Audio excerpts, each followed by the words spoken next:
The buyer from Whole Foods held up a bundle of scraggly plants, his face unreadable. "You're telling me this is worth $40 a pound?"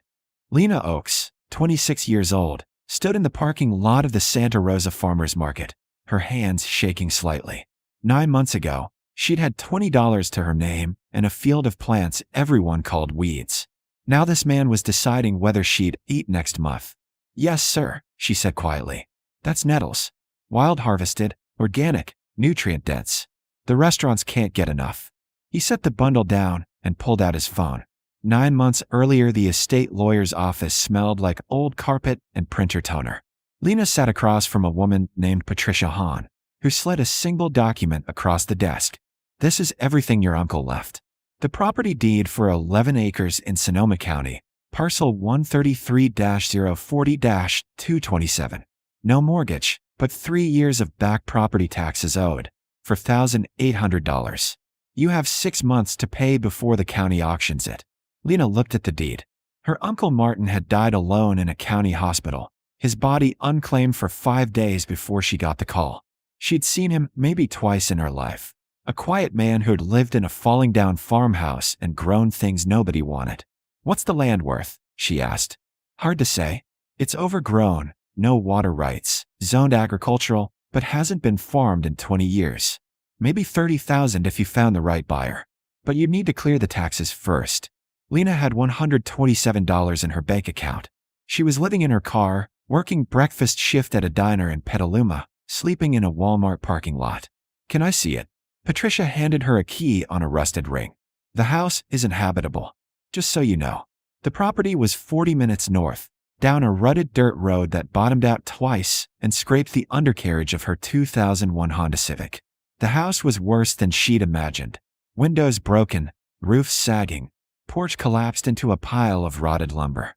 But the land, 11 acres of wild green chaos. Not the neat rows of vineyards that covered the neighboring hills, but an explosion of life. Plants she didn't recognize, waist-high and shoulder-high, and overhead, thick and tangled and humming with bees.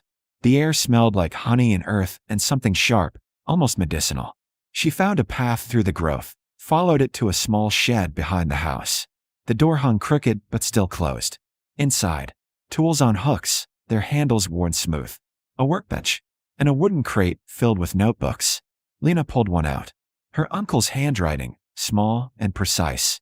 April 2019, nettle patch north fence line producing heavy. Harvested 14 pounds, sold to Riverside Cafe, $8 per pound. Chef says customers requesting it specifically now. Note, spring harvest sweetest, less bite. She flipped pages. Years of entries. Not farming notes, foraging records. Her uncle hadn't grown crops. He'd cultivated weeds. Stinging nettles, dandelion greens, wild fennel, miner's lettuce, chickweed, purslane. Plants that grew without irrigation, without fertilizer, without care. Plants other farmers spent money trying to kill. And he'd sold them. To restaurants, to herbalists, to farmers markets. Not for much, $8 here, $12 there, but steadily, year after year. The last entry was dated 3 weeks before he died. Preparing beds for fall planting. The land knows what it wants to grow. Stop fighting it. Work with it. The weeds are the answer, not the problem. If I can't teach this to anyone before I go, maybe the land will teach them itself. Lena sat on the shed floor until the light changed. She had $127. The taxes were $4,800. She had 6 months. That night, she slept in the car parked beside the broken house and woke to dawn light filtering through a canopy of wild fennel. She walked the property with her uncle's most recent notebook, identifying plants by his sketches. Nettles covered half an acre near the creek. Dandelions colonized the south slope. Chickweed sprawled in the shade of 3 ancient oak trees. She picked a handful of nettles, carefully, wearing the work gloves she'd found in the shed, and drove to a breakfast place in Sebastopol that advertised farm to table on a chalkboard sign. The chef was a woman in her 40s, tattooed forearms, moving fast through a busy kitchen. Lena waited until the rush slowed. "Excuse me, do you buy local produce?" The chef barely looked up. "Who's your distributor?" "I don't have one. I forage. I have fresh stinging nettles." Now the chef looked. "Nettles? It's July. They're out of season. They grow year-round where I am. Creek-fed land, shade-grown, very tender. The chef wiped her hands and took the bundle Lena offered. She examined the leaves, smelled them, then pulled out a knife and sliced a tiny piece, tasted it carefully. Her eyebrows went up. These are good. Really good. How much can you bring me? How much do you want? 5 pounds a week to start. I'll pay $10 a pound. $50 a week. It wasn't enough. It wasn't close to enough. I can do that, Lena said. That afternoon, she spent her last $20 on a pair of heavy-duty harvesting shears and canvas bags at a farm supply store. She had $107 left. Rent on a motel room was $180 a week. Gas to get to the diner job was eating her alive. She chose the land. For the first month, Lena lived like a fugitive. She slept in the car beside the ruined house, washed herself with a garden hose connected to the well her uncle had somehow kept functioning, and worked 3 jobs: breakfast shift at the diner, harvesting nettles in the afternoon, and cleaning offices at night when she could get the hours. She delivered 5 pounds of nettles to the Sebastopol chef every week and made $50. After gas, it was maybe $35 profit. The math was brutal. She had 5 months to come up with $4,800. But her uncle's notebooks kept revealing things. In the August 2018 entries, she found a list of buyers, not just restaurants, but herbalists, natural food stores, a woman who made medicinal tinctures. Lena started calling them with a borrowed phone charger plugged into the wall outlet in the broken house, which somehow still had electricity. Most numbers were disconnected. 3 people answered. One herbalist, a woman named Dow, listened to Lena's pitch and said, "Martin was a good man. I'll buy whatever you can bring me.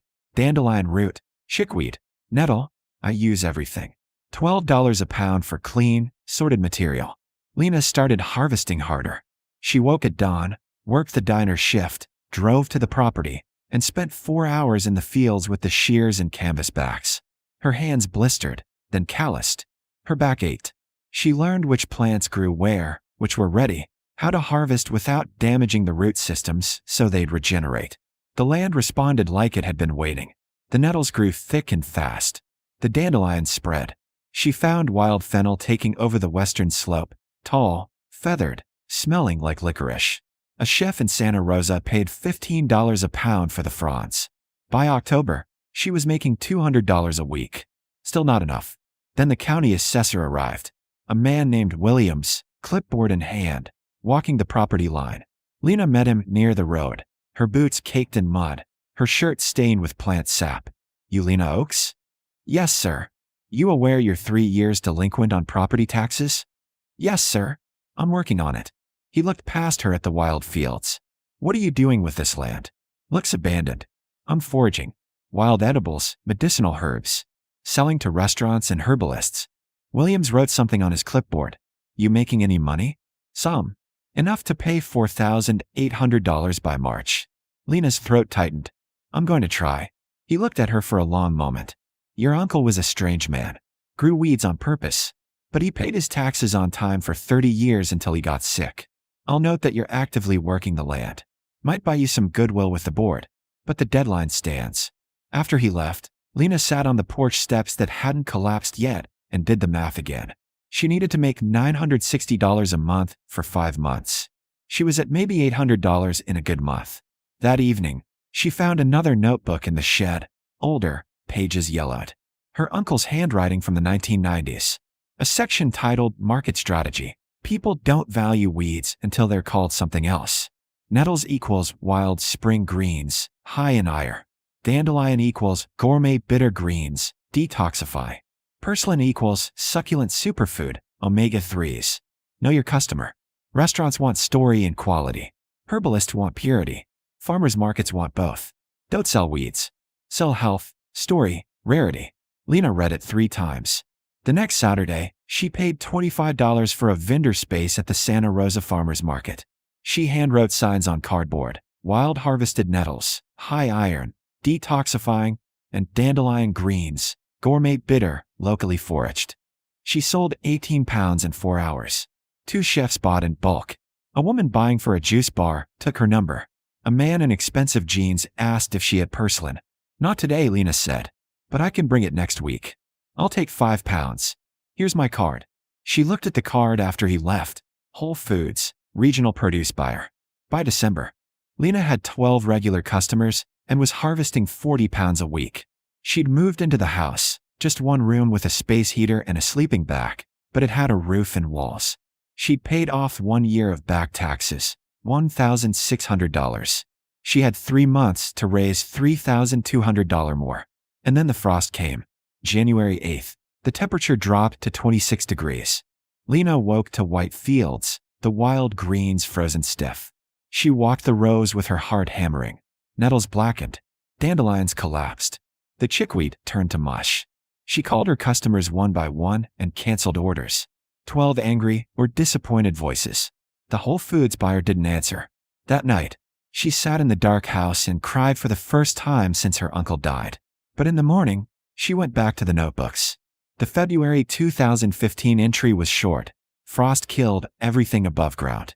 Thought I was finished. Then I dug. The roots survived. Dandelion, dock, burdock, all alive below the freeze line.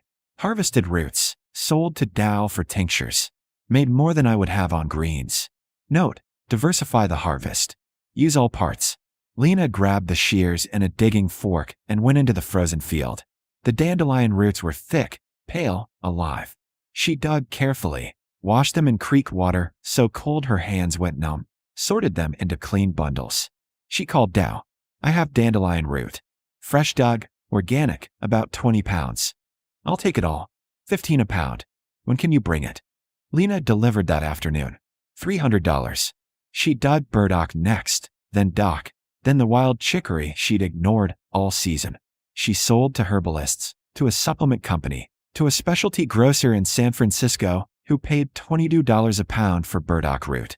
By the end of February, she'd made $2,800 from root harvests alone. On March 15th, she walked into the county assessor's office with a cashier's check for $3,200. Williams looked up from his desk, surprised. Miss Oakes, I'm here to pay the taxes. He took the check, processed it slowly, and handed her a receipt. You did it. Yes, sir. What are you going to do with the land now? Lena thought about the 11 acres, the wild abundance, the knowledge in her uncle's notebooks. Keep doing what he did, but bigger. That spring, the greens came back stronger. Lena had 23 regular customers now, including Whole Foods. The buyer who'd stood in the parking lot 9 months ago had called her back in April, asking for 40 pounds a week of mixed wild greens. She delivered on time, every week, and he'd increased the order twice. By June, she was making $3,000 a month. She hired 2 part-time harvesters, people from town who needed work and didn't mind mud and stinging nettles. She repaired the house, 1 room at a time. She bought a used truck that didn't scrape bottom on the access road. And she started teaching. A woman named Jess, 31, who'd inherited a weedy lot in Mendocino and didn't know what to do with it, called after seeing Lena at the farmer's market. Lena spent a Saturday walking the property, identifying plants, explaining harvest techniques, sharing her uncle's methods. You're not fighting weeds, Lena explained, kneeling beside a patch of miner's lettuce. You're cultivating them. You're working with what the land wants to give you. Jess started selling to local restaurants 2 months later. By September, 1 year after Lena had stood in the lawyer's office with $127 and no plan, she was clearing $4,000 a month, had 3 employees, and was consulting for 5 other foragers across Northern California. The Whole Foods buyer came to visit the property in October. He walked the fields, watched Lena's crew harvesting, tasted fresh chickweed straight from the ground. I want to do a feature, he said. Spotlight local foragers in our regional stores. Your story, inheriting this land, turning weeds into a business. It's exactly what our customers want to hear. Would you be interested? Lena thought about her uncle, alone in a county hospital, his life's work dismissed as eccentricity. She thought about the notebooks, the careful records, the knowledge almost lost. Yes, she said, but I want to talk about my uncle. He's the one who figured this out. I'm just continuing what he started. The feature ran in November. Her phone didn't stop ringing for 3 weeks. Chefs, buyers, journalists, people wanting to learn. She hired 2 more harvesters and started running weekend workshops, teaching people to identify, harvest, and sell wild edibles. On a cold morning in December, Lena stood at the edge of her property and opened her uncle's final notebook. She'd read it dozens of times, but one passage still caught her. The world calls them weeds because it doesn't understand their value. But value isn't inherent, it's recognized. If you can help people, see what's already there, you'll never be poor. The land provides. You just have to listen. She closed the notebook and looked across the 11 acres. The nettles were winter dormant now, but the roots were alive, waiting.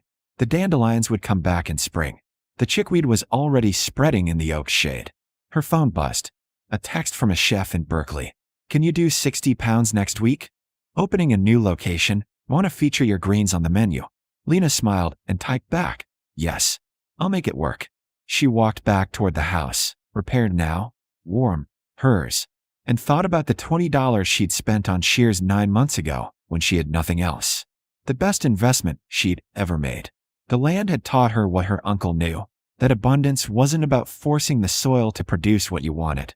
It was about recognizing what it already offered, freely, if you were willing to see it.